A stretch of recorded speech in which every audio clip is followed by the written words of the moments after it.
जय हिंद, नमस्कार। Deepak Tiwari Azamgarh YouTube channel पर आप सभी का बहुत बहुत स्वागत है। आइए हम इस समय पढ़ा रहे हैं जियोग्राफी में एस्ट्रोनॉमी समाप्त कर चुके हैं, यानी जो अंतरिक्ष विज्ञान के बारे में जितनी जानकारी होती है सब दे चुके हैं। जैसे आप तारा के बारे में, लाइफ ऑफ स्टार यानी तारे के जीवन के बारे में देखा जाए, ग्रह के बारे में देखा जाए, नक्षत्र के बारे में देखा जाए, तारामंडल हो या फिर धूमकेतु हो, उल्कापिंड हो, उपग्रह हो, चंद्रमा हो, इन सब के बारे में जानकारी हम दे चुके हैं भैया। नीचे वीडियो में आप जाएंगे तो आपको मिल जाएगा, सब कुछ सीरियल वाइज लगा हुआ है। हम उस चैप्टर वाइज यहाँ पर जियोग्राफी पढ़ाते हैं। इस समय एस्ट्रोनॉमी के बाद हम टोपोग्राफी पर आए हैं। टोपोग्राफी यानी स्थलाकृति विज्ञान के बारे में, पृथ्वी पर जितनी भी उबड़ खाबड़ स्थलाकृतियां बनी हुई हैं इन सब के बारे में जानकारी देंगे। देखा जाए तो जितनी भी उबड़ खाबड़ स्थलाकृतियां बनी हुई हैं यह सब स्थलाकृति जो है नदी द्वारा, बर्फ द्वारा, समुद्र द्वारा, वायु द्वारा बनी हुई। इन सब के बारे में हम सबसे पहले बता रहे हैं नदी के बारे में। नदी के बारे में हम आप लोगों को बताए हैं कि नदी जो है, नदी का सबसे पहला कार्य होता है दोस्तों अपक्षय। क्या होता है? अपक्षय। अपक्षय, अपक्षय का अर्थ होता है तोड़ना। क्या? तोड़ना। फिर होता है अपरदन। अपरदन, अपरदन, अपरदन का अर्थ होता है घिसावट। क्या? घिसावट। घिसावट का अर्थ जानते हैं, अभी हम समझा देंगे आप लोगों को। घिसावट। इसके बाद तीसरा देखेंगे आप लोग तो निक्षेपण होता है। निक्षेपण, निक्षेपण का जो कार्य होता है नदी, निक्षेपण का कार्य नदी जो करती है यह अधिकतर मुहाने करती है।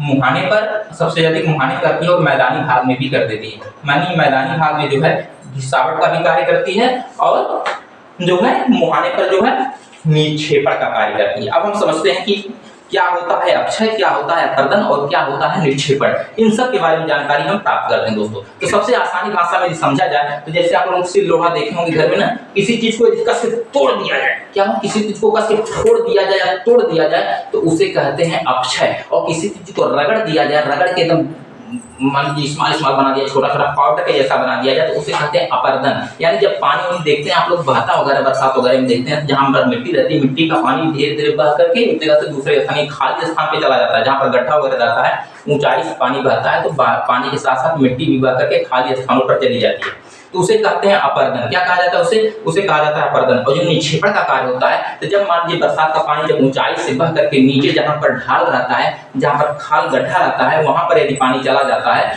तो जहां पर जाकर के मिट्टी जमा होती है उसे कहते हैं निक्षेपण। क्या कहते हैं? उसे कहते हैं निक्षेपण। अब आप लोग आसानी से समझ गए होंगे। जैसे मान लीजिए यहाँ पर ऊंचाई है, क्या है? यहाँ पर ऊंचाई है। अब वर्षा का पानी यहाँ पर बह रहा है और यहाँ पर क्या है? यहाँ पे खाल है। अब ये देख रहे हैं यहाँ से यहाँ खाल है। अब पानी जब यहाँ पर गिरेगा तो यहाँ की मिट्टी टूटेगी, जब टूटेगी तो यहाँ पर होगा अपक्षय। और जब यहाँ से पानी के साथ मिट्टी जो बह करके जाएगी तो यहाँ पर होगा अपरदन। क्या होगा? अपरदन होगा। और जब बह करके मिट्टी यहाँ आकर के जमा हो जाएगी और यह भी ऊंचाई को होने लगेगा तो इसे कहेंगे निक्षेपण। क्या कहेंगे? निक्षेपण। यानी यहाँ पर निक्षेपण का कार्य हुआ है, इसे निक्षेपण कहा जाएगा। यानी अपक्षय, अपरदन, निक्षेपण यह बहुत मुख्य टॉपिक है, आप लोग इसे समझिए। अपक्षय का अर्थ होता है तोड़ना फोड़ना। जब नदियां अपने युवा अवस्था में रहती हैं, जब नदियां अपने युवा अवस्था में रहती हैं तो बहुत अधिक तोड़ फोड़ का कार्य करती हैं। तो युवा अवस्था में नदियां कब आती हैं? नदियों का जो मजबूती मिलती है, जो युवा अवस्था का जोश मिलता है वह मिलता है जो दोस्तों प्रवणता से। क्या कहता है? प्रवणता से। जब नदियां ऊंचाई से जो है ढाल की तरफ चलेंगी तो अपने युवा अवस्था में रहेंगी। कब रहेंगी? अपने युवा अवस्था में रहेंगी। युवा अवस्था में नदियां कहाँ पर होती हैं? पर्वतों पर। युवा अवस्था में नदियां कहाँ पर होती हैं दोस्तों? पर्वतों पर। जैसे 3 प्रकार की अवस्थाएं होती हैं, जैसे आप लोग देख लीजिए। एक होती है युवा अवस्था, युवा अवस्था। दूसरी होती है प्रौढ़ावस्था, प्रौढ़ावस्था। तीसरी होती है वृद्धावस्था। अब इसे देखा जाए तो युवा अवस्था में नदी जो कहाँ रहती है? युवा अवस्था में नदी पर्वत पर रहती है, पर्वत पहाड़ पर रहती है। प्रौढ़ावस्था में देखा जाए तो जो नदी है यह मैदानी भागों में आ जाती है। कहाँ? मैदानी भागों में। और वृद्धावस्था में देखा जाए तो मुहाने पर आ जाती है, मुहाने पे आ जाती है। कहाँ पर? मुहाने पर आ जाती है। तो युवा अवस्था में नदियां पर्वत और पहाड़ पर रहती है, प्रौढ़ावस्था में नदियां मैदानी भागों में आ जाती है और वृद्धावस्था में नदियां कहाँ पर आ जाती हैं? मुहाने पर आ जाती है। कहाँ पर आ जाती है? मुहाने पर आ जाती है। अब तीसरी टॉपिक हम आप लोगों को ये बताने जा रहे हैं, यह सब नदी के बारे में ही है। आप लोग विस्तृत से समझते चलिए, बहुत ही अच्छा, बहुत ही मजा आएगी इस वीडियो में। आप लोग देखते चलिए। दरअसल हम 7 से 8 मिनट की वीडियो बनाते हैं क्योंकि इससे अधिक की वीडियो अपलोड नहीं हो पाती हमारे मोबाइल से।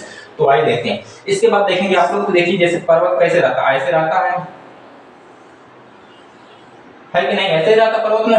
तो जो ये ऊपरी वाला जो भाग होता है, जो ऊपरी वाला जो भाग है, इसे कहते हैं चोटी। क्या कहा जाता है? इसे कहते हैं चोटी, इसे कहा जाता है चोटी। और ये जो निचला भाग है, निचला भाग, इसे कहते हैं घाटी। क्या कहते हैं? घाटी।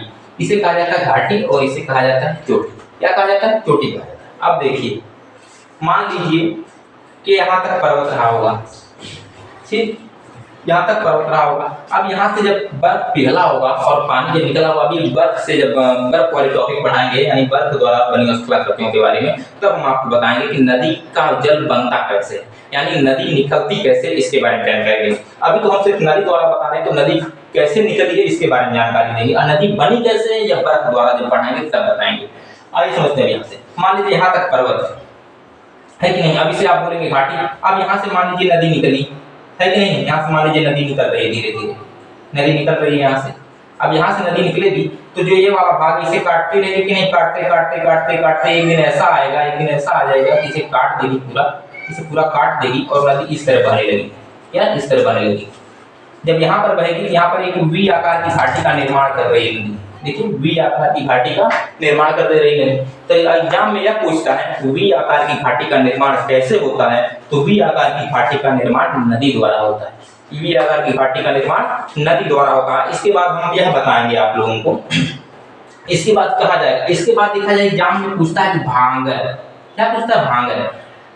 बार बार एग्जाम पूछा है भांगर। भांगर प्रदेश उसे कहते हैं कि जहाँ पर बहुत ज्यादा जैसे कंकड़ पत्थर हो, बहुत ज्यादा कंकड़ पत्थर हो और नदी का पानी यहाँ पर विलुप्त हो गया हो, नदी का पानी यहाँ पर विलुप्त हो गया। जैसे मान लीजिए अब यहाँ से नदी का पानी आ रहा है, ये नदी का पानी आएगा, यहाँ पर बहुत अधिक कंकड़ पत्थर हो जाएगा, तो पत्थर के ऊपर पानी ना जाकर के पत्थर के बीच बीच में देखेंगे, जैसा बड़ा बड़ा पत्थर यहाँ पर रखेंगे तो उसके बीच में अवश्य रूप से जगह कुछ न कुछ तो बच ही जाएगी। तो जहाँ पर जगह बचेगी उसके नीचे से पानी जो है निकल कर चला जाता है और ऊपर कंकड़ पत्थर ऐसे ही पड़ा रहता है। तो इस प्रदेश को हम भांगर प्रदेश के नाम से जानते हैं। क्या? भांगर प्रदेश के नाम से जाना जाता है। यहाँ पर पानी जो है विलुप्त हो जाता है, पानी दिखता नहीं है हमें, लेकिन पानी रहता है, पानी दिखता नहीं है लेकिन इसके नीचे पानी रहता है। फिर इसके आगे जब नदी बढ़ती है, जब इसके आगे नदी बढ़ेगी तो आ जाएगा तराई प्रदेश। क्या आ जाएगा? तराई, तराई प्रदेश आ जाता है। तराई प्रदेश देखा जाए, तराई प्रदेश में क्या होता है, तराई प्रदेश को दलदली प्रदेश के नाम से भी जान कर सकते हैं। यहाँ पर क्या होता है? दलदल हो जाता है। क्या होता है? दलदल हो जाता है, पानी आकर के यहाँ पर जमा होता है और सबसे ज्यादा मच्छर की प्रजातियां जो पाई जाती हैं वो तराई प्रदेशों में ही पाई जाती हैं। यहाँ पर गन्ने का उत्पादन अच्छे तरीके से हो सकता है तराई प्रदेश में। भांगर के बाद जो जल जो यहाँ पर नदी जाती है उसे हम तराई प्रदेश के नाम से जानते हैं। यह दलदली प्रदेश होता है। यहाँ पर मैंग्रोव वन पाए जाते हैं। क्या? मैंग्रोव वन पाए जाते हैं और यहाँ पर हमेशा पानी जमा होने के नाते, यहाँ पर हमेशा पानी जमा होने के नाते यहाँ की मिट्टी क्या हो चुकी है? दलदली हो चुकी है। क्या हो चुकी है? दलदली हो चुकी है। दलदली के बाद आप लोग देखेंगे तो नदी आगे बढ़ जाएगी। जब नदी आगे बढ़ेगी तब यहाँ आप लोगों को दिखाई देगी और यह पहुंच जाएगी कहाँ पर? मैदानी भागों में। कहाँ पहुंचेगी? मैदानी भागों में पहुंच जाएगी दोस्तों। जब मैदानी भागों में नदी पहुंचेगी तब आप लोगों को मिलेगा, तब आप लोगों को मिलेगा खादर और बांगर। खादर और बांगर, ये तो भांगर था ना, खादर और बांगर, यानी नवीन जलोढ़ मृदा और पुरानी जलोढ़ मृदा। नवीन जलोढ़ मृदा और पुरानी जलोढ़ मृदा के बारे में एग्जाम में बार बार पूछता है कि नवीन जलोढ़ मृदा किसे कहते हैं और पुरानी जलोढ़ मृदा किसे कहते हैं। इन सब के बारे में पूछेगा तो हम आपको यह बता रहे हैं कि जो पुरानी जलोढ़ मृदा होती है उसी को जो है बांगर प्रदेश के नाम से जाना जाता है और नवीन जलोढ़ मृदा जो होती है उसी को हम लोग खादर प्रदेश के नाम से जानते हैं, उसे खादर प्रदेश के नाम से जानते हैं। एग्जाम में ट्रिक बहुत अच्छा है, ट्रिक बहुत अच्छा यह है कि जैसे मान लीजिए नदी बह रही है, यह नदी बह रही है तो इससे जो सटा हुआ भाग है यह है खादर। खादर और इसे कहेंगे नवीन जलोढ़ मृदा। क्या कहेंगे? नवीन जलोढ़ मृदा कहेंगे। नवीन जलोढ़ मृदा के नाम से जानते हैं, नवीन जलोढ़ मृदा के नाम से जानते हैं। लेकिन इसी से जो दूर वाला भाग जहाँ कभी कभी किसी वर्ष पानी चढ़ता होगा इसे कहेंगे बांगर प्रदेश। क्या? बांगर प्रदेश, बांगर प्रदेश। ऐसे बोलेंगे पुरानी जलोढ़ मृदा। क्या बोलेंगे? पुरानी, पुरानी जलोढ़ मृदा, इसे बोलेंगे पुरानी जलोढ़ मृदा।